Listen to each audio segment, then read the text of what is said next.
හරි. අද අපි කතා කරන්න යන්නේ ශ්‍රම පිරිවැය යටතේ දෙවන මාතෘකාව වැටුප් ගෙවීමේ ක්‍රම ගැන. පුතේ වැටුප් ගෙවීමේ ක්‍රම ගැන කතා කරොත් මේක හරිම සරල කොටසක්. කියන්නේ කාට වුණත් පැහැදිලිව අවබෝධ කරගන්න පුළුවන් හරිම සරල මාතෘකාවක්. නමුත් පුතේ මෙතනින් අහන ප්‍රශ්න ඔයාට විවිධ ආකාරයෙන් අහන්න පුළුවන්. ඒ කියන්නේ MCQ ප්‍රශ්නයක් ගත්තොත් සාමාන්‍යයෙන් දරුවෙක්ට පොඩක් පැටලෙන විදියට අහන්න පුළුවන් කොටසක් තමයි මේ අපි කතා කරන්නේ. තියරි කොටස සරලයි. හැබැයි අපෙන් අහන ප්‍රශ්නය සමහර ලාවට අපිවත් නොමග යවන සුළු ප්‍රශ්නයක් වෙන්න පුළුවන්. කොහොම නමුත් පුතේ වැටුප් ගෙවීමේ ක්‍රම කියන අපි ප්‍රධාන වශයෙන් මෙය කොටස් දෙකකට වර්ගීකරණය කරනවා. එකක් තමයි කාල පදනම සහ කෑලි පදනම. කාල කෑලි. පුතේ වචනෙන්ම තේරෙනවා කාල පදනම කියන්නේ මොකක්ද කියලා. මම මෙතන දාලා තිනවා සේවකයන් පැමිණීමේ දින ගණන් අනුව හෝ වැඩ කළ කාලය අනුව වේතන ගෙවීම. ඒ කියන්නේ පුතේ මේක සාමාන්‍ය විදියක්.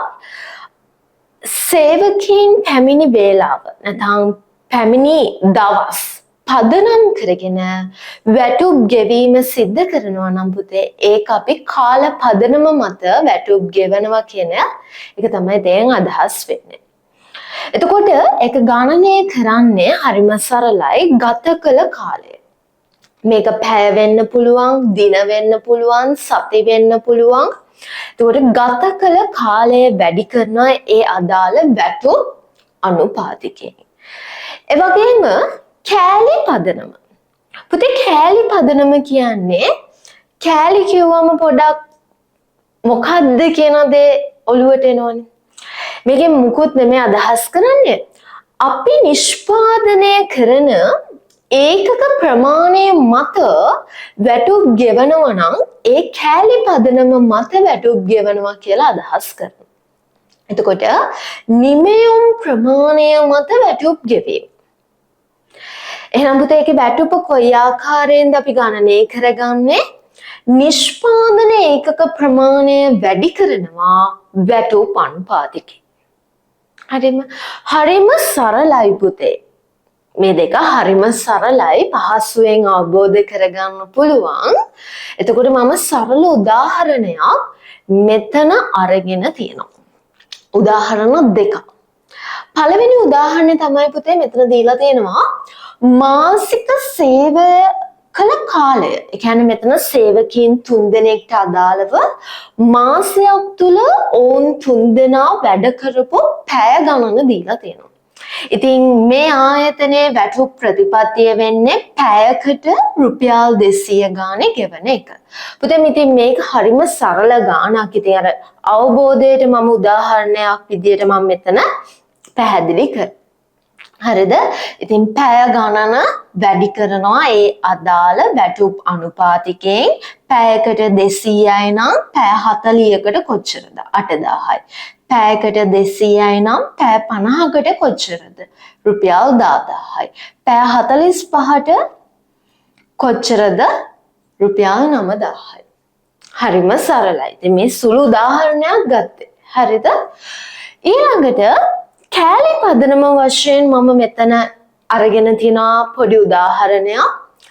නිෂ්පාදනය කළ නිමැවුම් වලින් පිළිගත් ඒකක සඳහා එක් නිෂ්පාදිතයක් වෙනුවෙන් රුපියල් 10ක් ගෙවනු ලබයි.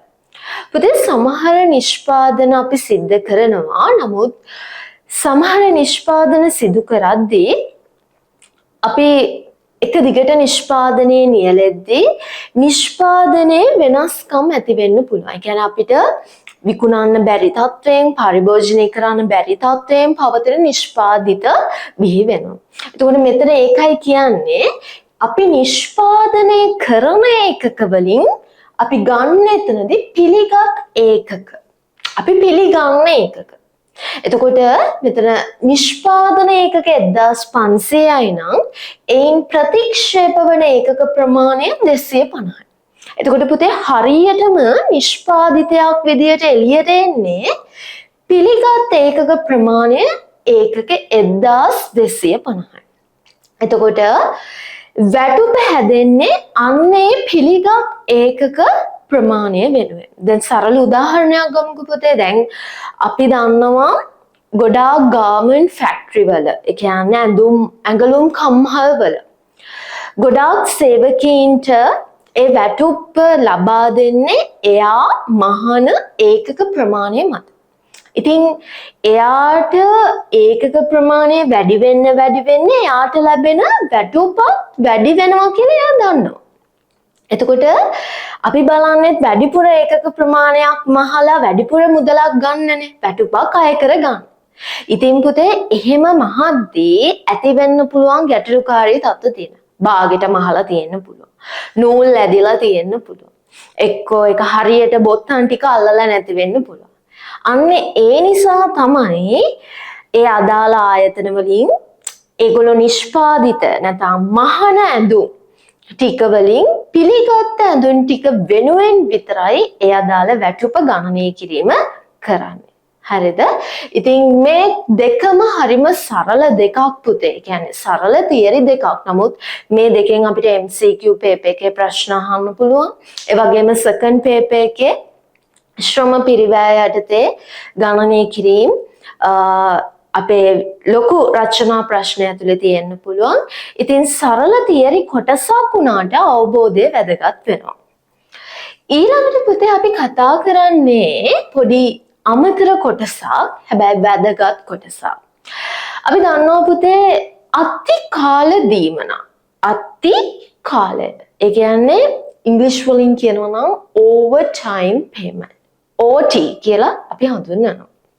එතකොට පුතේ අති කාලයක් කියලා කියන්නේ අය අමුතුවෙන් කියන්න අවශ්‍යතාවයක් නැහැනේ. ඔයගොල්ලෝ දන්නවා අති කාලයක් කියලා හඳුන්වන්නේ සේවකයෙක් සාමාන්‍ය සේවා කාලයට අමතරව වැඩ කරන අමතර කාලය.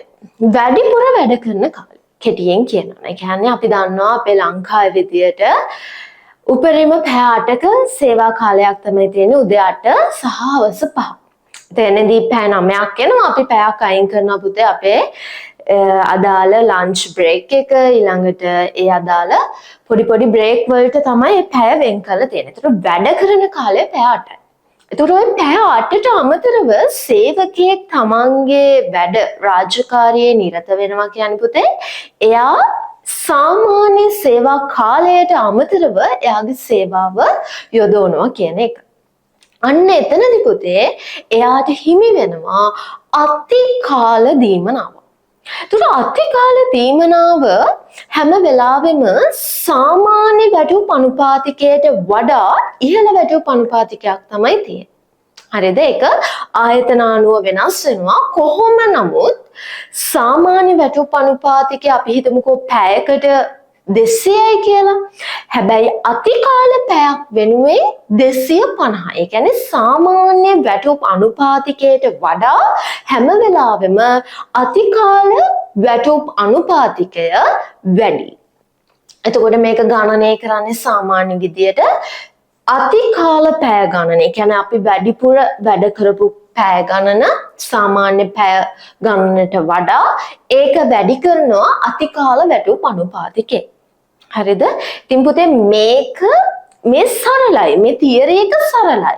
නමුත් අපිට ගාන දෙද්දී අපිට ඒක වෙන් කරලා බෙදාගෙන කරන්න ඕනේ. ඉතින් මම ශ්‍රම පිරිවැයේ අවසාන කොටසක් සාකච්ඡා කරාට පස්සේ මම මේ ශ්‍රම පිරිවැය යටතේ රචනා ප්‍රශ්නයක්, ඒ කියන්නේ අපිට මේ අවුරුදු ගාන අතර අපිට හම්බුණ ශ්‍රම පිරිවැය යටතේ රචනා ප්‍රශ්නයක් ඕගොල්ලොත් එක්ක මම සාකච්ඡා කරන්නම්. එතකොට ඕගොල්ලන්ට පැහැදිලි වෙයි පුතේ මේ ගානේදී අපි කරන්න ඕනේ විශේෂයෙන් accounting ගත්තොත් පුතේ විශේෂම දේ තමයි අපිට accounting අමාරු නැහැ. accounting අමාරු වෙන්න එකම හේතුවක් තමයි අපි හරියට ගාන කියවන්නේ නැති එක. ඉතින් අර විභාගයේ තියෙන මානසික මට්ටමත් එක්ක ඇති වෙන්න පුළුවන් තත්ත්වත් එක්ක ඉතින් අපිට ඒ කියවීමේ දෝෂ මගහැරීම් ඒ දේවල් ඇති වෙන්න පුළුවන්.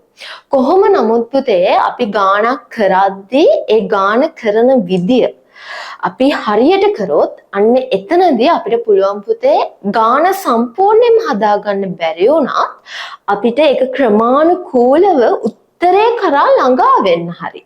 එන්නේ ඒකට තමයි අපි පැට්‍රිස් වෙන්න ඕනේ, අපි ඒකට පුහුණු වෙන්න ඕනේ, අපි ඒකට කටයුතු කරන්න ඕනේ. ඒක තමයි වැදගත්ම දේ. එතකොට මෙතනදී මට මේ ටික තමයි මේ මාතෘකාව යටතේ කතා කරන්න තියෙන්නේ. හරි කෙටි මාතෘකාවක්. ශ්‍රම පිරිවැය යටතේ දෙවන මාතෘකාව අපි ඒකෙදි කතා කරේ පුතේ වැටුප් ගෙවීමේ ක්‍රම ගැන. එතනදී කාල පදනම සහ කෑලි පදනම ගැන කතා කරා. ඊට අමතරව අපි අතිකාල දීමනාව ගැන පොඩි හැඳින්වීමක් කරා. එතකොට අපි ඊළඟ වීඩියෝ එකෙන් අපි හම්බ වෙමු පුතේ ශ්‍රම පිරිවැයේ අවසාන මාතෘකාව වැටුප් ලේඛනය. ඉතින් ඒක තමයි වැදගත්ම දේ. එතනදී ශ්‍රම පිරිවැය ගිණුම්ගත කරන ආකාරය සහ වැටුප් ලේඛනය පිළියෙල කරන ආකාරය ගැන පොඩි විස්තරයක් එතනදී පැහැදිලි කිරීමක් කරනවා පුතේ. එහෙනම් අපි ඒ වීඩියෝ එකෙන් හමු වෙමු එදාට.